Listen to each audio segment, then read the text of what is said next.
Other than it's gonna end, I don't know what I can say. Yeah, they got you on a storage builder. They claim it's on a floor.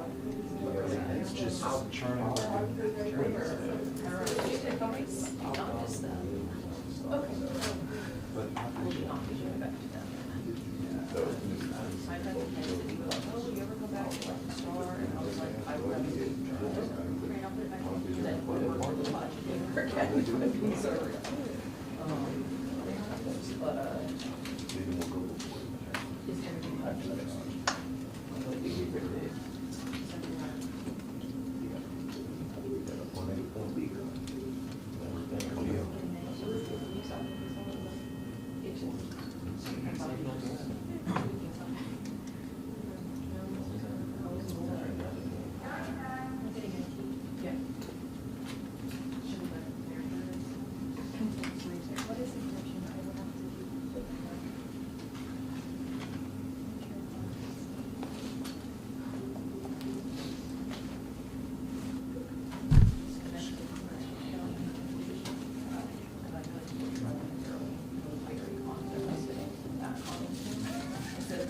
I was like, man, I don't know how, no one else is here yet. I'm probably early for like everything. That's like my first. Because I get anxious when I'm late, and then I'm like, I might as well be an hour and a half of extra time. But you know, I found a way.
Tell her I say hello, and then I'll see her Friday. Guess who's going to be making the extra large strawberry lemon birthday cake on Friday? So get excited. Sure. Nope, not Yes.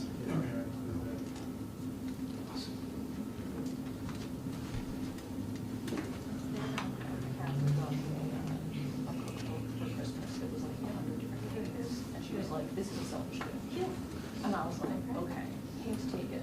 For your birthday present, which one of these 100 just seems to be one? I can't see this one. I have 0 craft or baking skills. Sometimes. And I did not have enough advance notice. She's gonna have like a collage. Maybe make her like a little collage. So she's gonna practice her crafting skills. I'll practice my sizzle.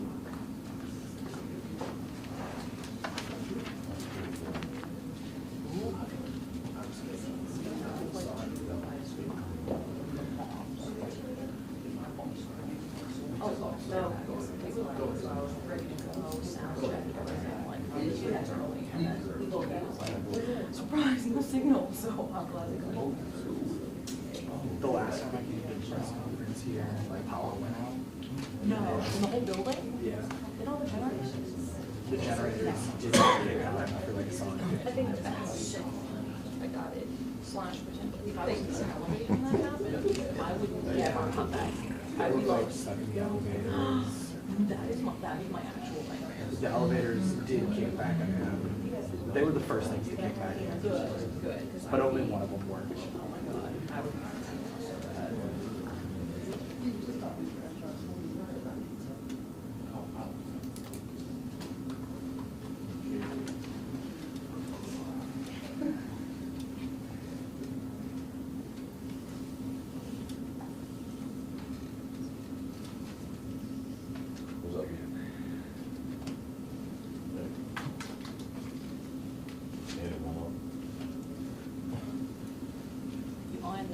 see.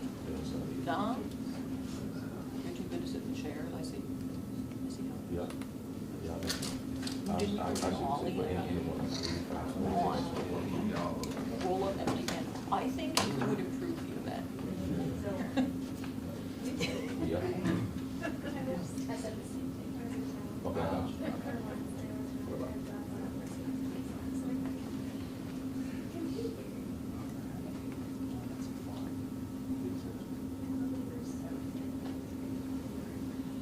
Yeah, well, I was like, you know, something that I don't know. Or you just hear back and forth. Last couple of months. Oh, so fun. It's good to know that.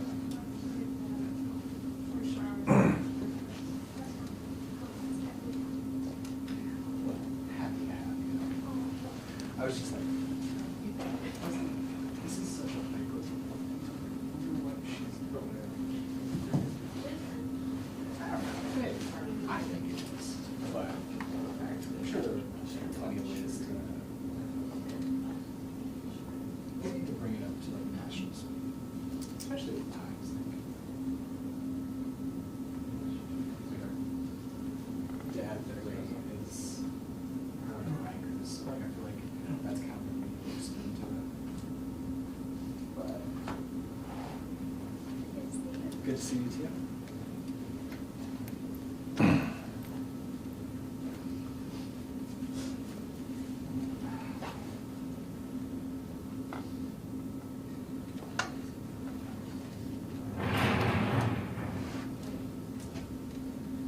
Anybody here for the first time? One more ask. All family, okay.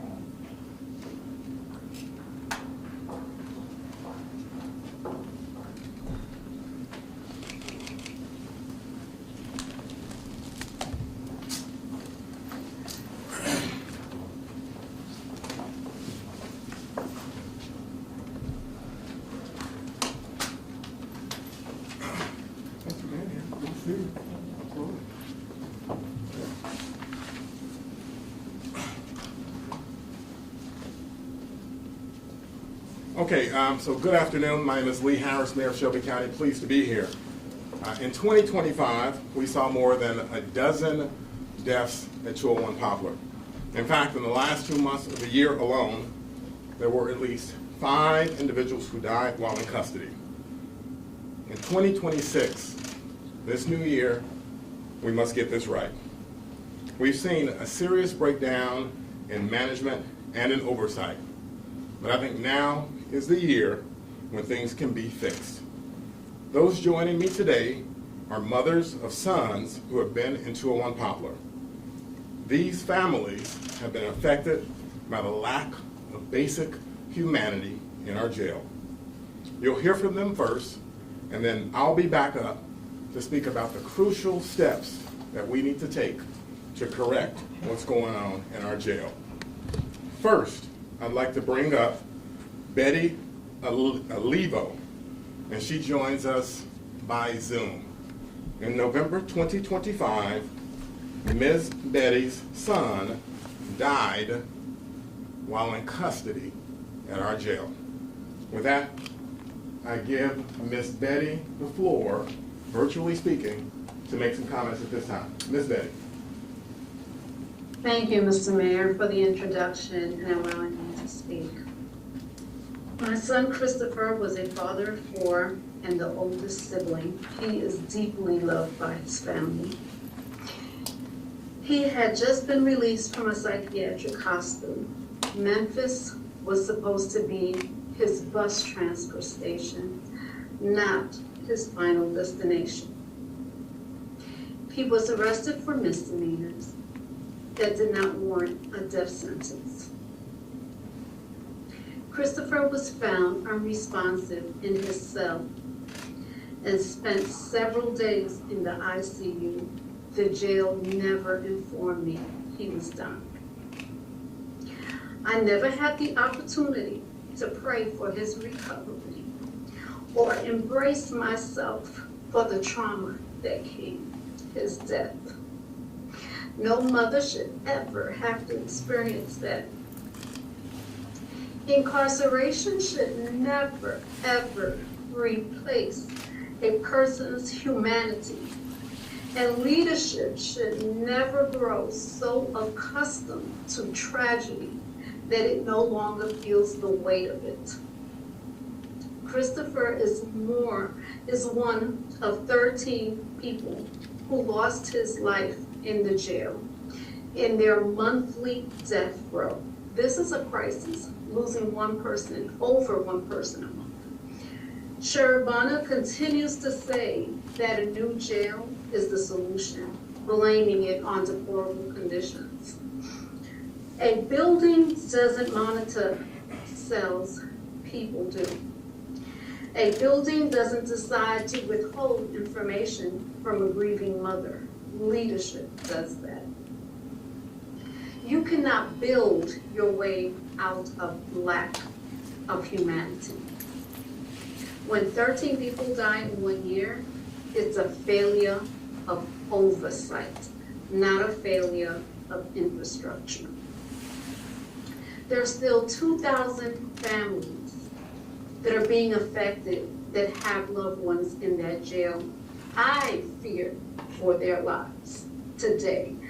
I don't want any other family to endure the pain and suffering that we are enduring today.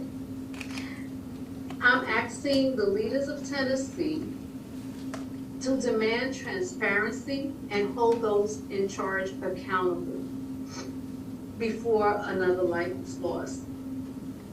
The people that are incarcerated at Shelby County today cannot wait for a new building. They need humanity today. Thank you, Mayor, for allowing me to speak. Thank you, Ms. Betty, for those comments. And Ms. Betty is just one of the individuals that has contacted our office in recent months, sharing their story with the folks in our office, and we share that story again today. At this time, in light of the death of her son in 201 Poplar, we'll have a moment of silence, a brief moment of silence. And I think she shared some photos, and if we can bring up the photos, we'll also watch the photos.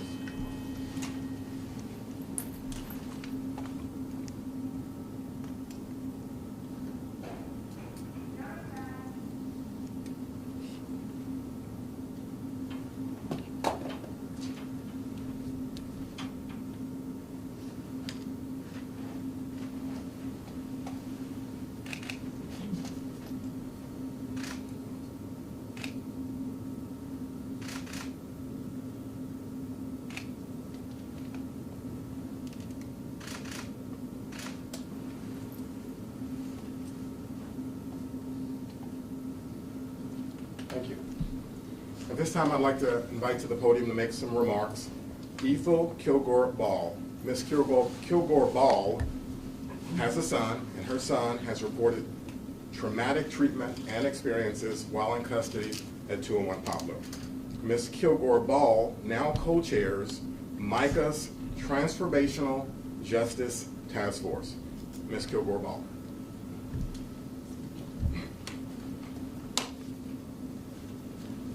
Good afternoon. Good afternoon. My name is Ethel Kilgore Ball. First of all, I am a mother, and I am MICA's Transformational Justice Co-Chair. I am here today to speak about the inhumane and unacceptable things that have happened and are still happening inside of Shelby County Jail, also known as 201 Poplar. 201 Poplar has had poor conditions for years, but the Memphis Unsafe Task Force has only made it worse with the large volume of arrests. No human being should be forced to endure any of the inhumane conditions inside the local jail. My son was incarcerated at 201 Poplar. I stand before you and speak for him as his mother. Not only do I speak for my son, but for the countless families who have reached out to me concerning the fear, the frustration, and the pain brought on by their loved ones being incarcerated in the local jails. While inside 201 Poplar, people are being forced to live in conditions that no human being should endure. For example, number one, When my son was taken in to intake, his name was spelled wrong back in 2018, and is still spelled incorrectly.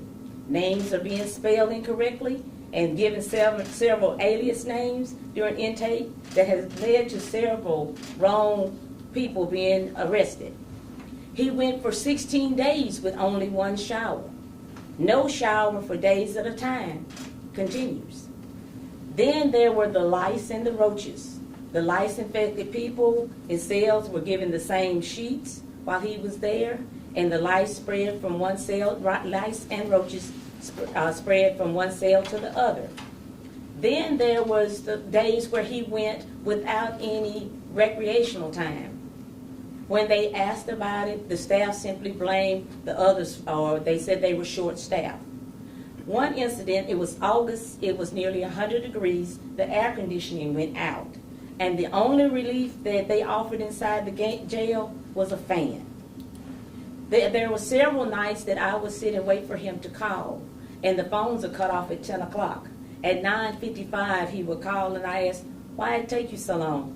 And he would tell me that he didn't have free access to the phones, that individuals controlled the phone.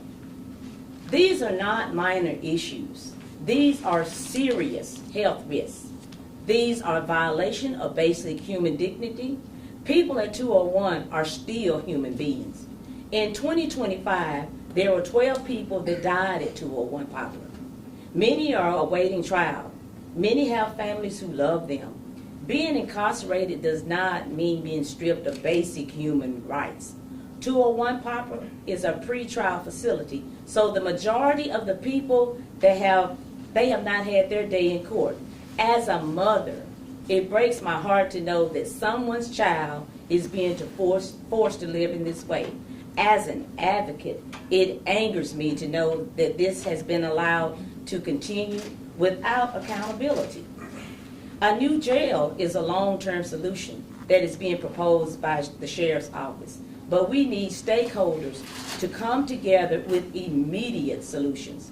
According to the recent study by the University of Memphis, Shelby County has a poverty rate 26% higher than the rest of the state and roughly 42% higher than the national average. Many Memphians are struggling to meet their basic needs. Memphis needs investment in housing, mental health, and good paying jobs because these resources keep our communities safe. Memphis needs more focus on prevention because incarceration is only a response to crime. There are a few solutions that we would like to implement. One, a plan with a timeline to address sanitation, overcrowding, and basic living conditions at the jail. 2, law enforcement comply with Tennessee's cite and release laws for misdemeanors to decrease the amount of people coming to jail. 3, more referrals to Alliance Health Services for people experiencing mental health crises. And 4, transparency and oversight so families and the public are not kept in the dark. As a task force, we hope that our leadership involved with the jail will come together to find solutions because lives are at stake.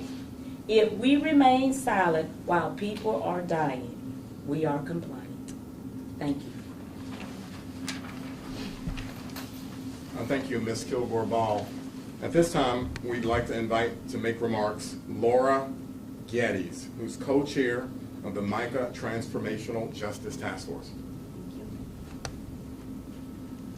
Good afternoon. My name is the Reverend Laura Geddes, and I'm clergy at Grace St. Luke's Church in Midtown. I'm also one of the co-chairs with Ethel Kilgore-Ball for the Transformational Justice part of MICA.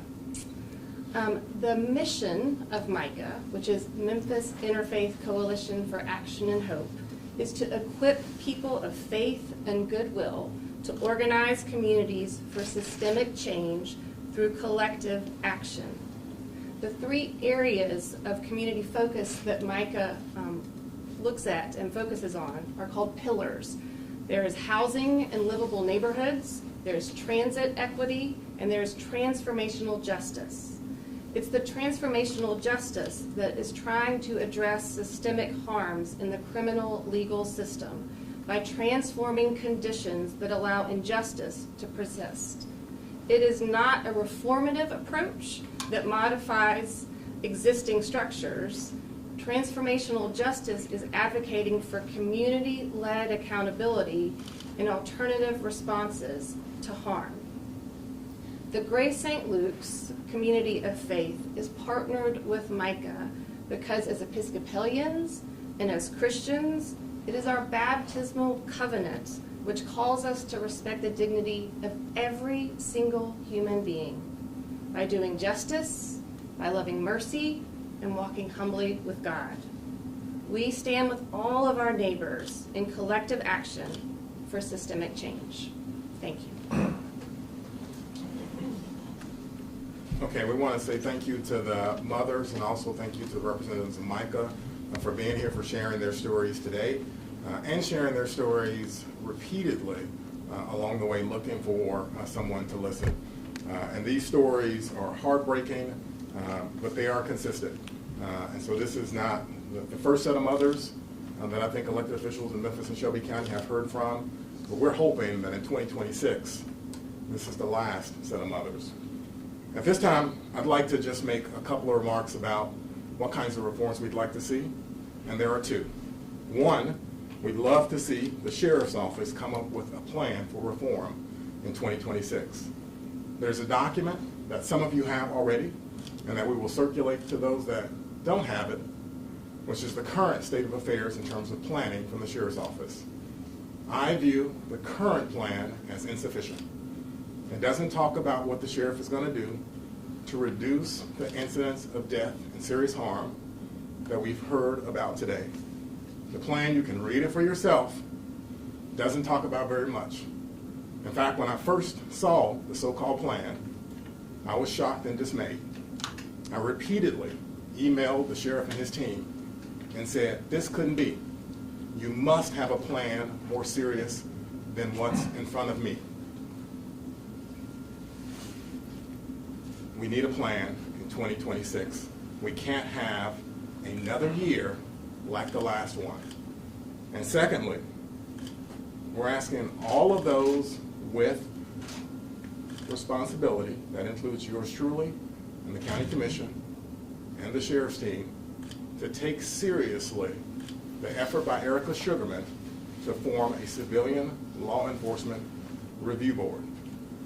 Because without civilian review, we don't have visibility into all of the issues that we hear about on a daily basis from families that are affected by what goes on in 201 Poplar. We need our civilian law enforcement review board to work and to have access and to have the ability to report as representatives of the body politic on what they see and hear in 201 Poplar. Again, Commissioner Sugarman has passed this resolution creating the Civilian Law Enforcement Review Committee, and she passed that resolution some time ago. But none of us have done enough to make sure that that committee is stood up and that it's working. Right now, she needs staff to support it, and that staff has been delayed. And so all of us need to do our part to make sure that that occurs. So those are the two calls to action for 2026, so that we don't have another year like we had in 2025 at 201 Poplar. At this time, we'll take any questions that you might have. Hi, Mayor Harris. So I don't know if you are made aware of this, but the Sheriff's Office did send us a news release earlier this afternoon, basically kind of pointing the finger at you all, and in part, it does say that there have been systemic failures in funding and oversight of the mayor's inmate medical contract and major structural repairs. What would you say to that? Well, again, we want to see a plan from the sheriff. We all know that he has administrative responsibility for the jail, and we're just asking simply for him to put the plan to paper and put it in front of us. At the same time, we're asking him to be a willing participant with respect to standing up civilian review. With respect to the healthcare contract, I picked the healthcare vendor that the sheriff asked me to pick. Mayor Harris, both you and Sheriff Bonner are in the waning months of your final terms in office. Issues at the jail have been ongoing for years. It's been a very widely reported topic for at least the last 4 years of my time here. Why haven't we seen a bigger and more put together effort from your office, the sheriff's office, to come together and figure out how to fix the problems at the jail instead of letting it accumulate over the last couple of years? I don't know where you've been, but I have been doing everything I can to try to ring the bell on the deficiencies at 201 Poplar and the operation that's associated over there. I have met time and time again with the sheriff. Like I said before, I've bought him lunch and done any number of things to try to put together some ideas for reform. And in this last go around, I expressed my profound speechlessness over the absence of a plan and us turning that in to state accrediting the agencies. And so I'm doing everything I can, and I'll continue to ring the bell. Obviously, we have to give voice to the constituents, and the constituents continue to call when their family members are locked up at 201 Poplar and continue to complain about the treatment that they receive. Recall that we heard the same thing. The crimes were more urgent and more serious with respect to the juvenile facility, right? The sheriff managed the youth facility. And so I did everything I could to try to create reform there. When that all failed, we volunteered to take over the juvenile facility from the sheriff's office so that we could try to quiet some of the complaints from the management of that facility. But that was even more worrisome because we had lots of gang violence among the kids, and we had kids that regularly called our office, their families, and complained about being held in solitary confinement, which is of course illegal and inhumane. And so it didn't stop. It didn't stop. And so again, all we could do was try to take over that from the sheriff, and we remain ready to do whatever it takes to remedy all that is deficient right now in the sheriff's office. Do you view what you've done with juvenile detention as a kind of model for what could happen at the jail, or are they too different? I'm not sure. I don't think we have enough visibility into what's happening in the jail, and as I said, that's what the Civilian Law Enforcement Review Board would do, the Civilian Law Enforcement Review Committee, as it's called clerk. It's called clerk here, obviously it's called clerk over there. That's what clerk would do here. It would give us eyes and ears on the ground because none of us know what's happening. We hear stories from those that are inside, but none of us can say for sure, and so that's what civilian advisory would help us to do. And so it's hard to say exactly what the solution is, but I think trying to share some of the responsibility for management is probably not a bad idea. And like I said, so far, this is all hard work, so I'm not negating that, but so far we've seen a dramatic decrease in the number of kids in juvenile facility, partly because we return transportation and take the kids to court. And so some of the backlog we see there is probably related to that we've heard complaints from the judges, y'all have reported on it, the judges that the sheriff's office won't transport the folks to their court hearings in a timely fashion. And so that leads to some of the backlog there as well. So we know that worked in the juvenile facility. We know that it's very hard work, and we know that there are possible solutions out there if we can start somewhere with a plan. Has it been difficult, you mentioned it a little bit, sort of communicating with the sheriff's office over this, but like Ms. Golden was saying, she hasn't gotten a lot of information about her son's death. Has that been the case with your office in terms of trying to get documentation or anything like that about the conditions there? Has it been difficult working with the sheriff's office to get information about what's going on there? Well, I think we can see his style. You can see his style on display all the time. So I think he's a sensitive individual, probably based on what you have seen. And so I think that makes things hard because frank talk, honest talk is very hard for some sensitive individuals. Mayor Harris, I wanted you to clarify one time. You did say that the sheriff is the one who told you to pick WellPoint. Is that what you said? Yes, correct. Okay, and also, if we're talking about moving forward at this point, because obviously that's what this press conference is about, and making sure people get the answers that they need. So what conversations are you about to be having with the sheriff so that these mothers are not going through this anymore? So as I said, we're calling on the sheriff to deliver a plan, and so I will follow up directly with respect to that, deliver a plan. I've already done that the first time when I saw the plan and expressed how dumbfounded I was that this would be a plan that we put in front of accrediting agencies. I've already done that once, and I will follow up, but we're calling on the sheriff to develop a real plan, and we're calling on all of us, including yours truly, to do what we can to stand up clerk. So that's what we're going to do. Can you clarify your comment about privatization you made earlier? I said that Core Civic could probably do a better job than what's happening right now. Do you have any specific plans for your office to support the creation of the civilian or the staffing of the civilian review board? Absolutely. Can you share them? Well, right now the way it's set up is the hiring of the review board would be the province of the county commission, but we're willing to support and help the county commission. If the county commission decides that it's better for others to hire, then we're willing to step in. What kind as of well. timeline would that be for something like that? So we're going to talk to the chair and ask the chair, and that's already been done. Erica Sugarman's already contacted the chair about the missing positions that would be needed in order to stand up the committee. And we're going to continue to talk to the chair and see if that's the direction she wants to go. And if not, then we will ask her if she wants to hand that off to someone else. You got to follow up And we're about the gonna- No, privatization. we we're have gonna- one more yeah, question yeah, from so we're media. already out of time. Back in 2023, I think it was, Governor Lee signed a bill into law, and I need to go and refresh up on it, but it essentially cut the teeth down for all civilian law enforcement review boards. I mean, how do you kind of get around that, and do you think that's going to pose any issues with this board that you guys are trying to create? Yeah, so I'm not familiar with law specifically, but usually you can voluntarily still do the same sort of, put the same sort of structures in place. And so the same is true right now on a citywide basis with respect to how we deal with unions and our memorandums of understanding.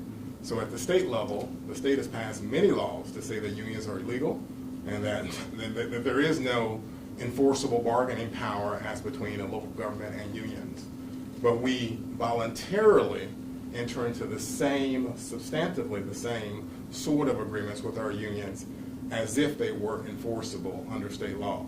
And the same is true here, is that all of us, the sheriff, the county commissioner, and yours truly, could work together to have civilian oversight, and then we wouldn't have all these open questions when the families call, because we would actually have individuals with eyes and ears on what is happening at 201 Poplar. All right, we're going to go to the last comments from any of our guests. If any of our guests want to make some last comments before we wrap. So Ms. Kilgore-Ball, would you like to make any last comments before we wrap?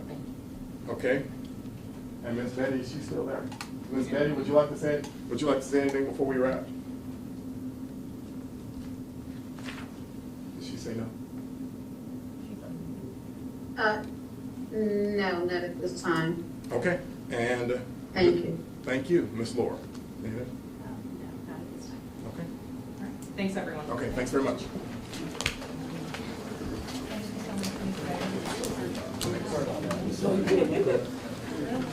Thank you.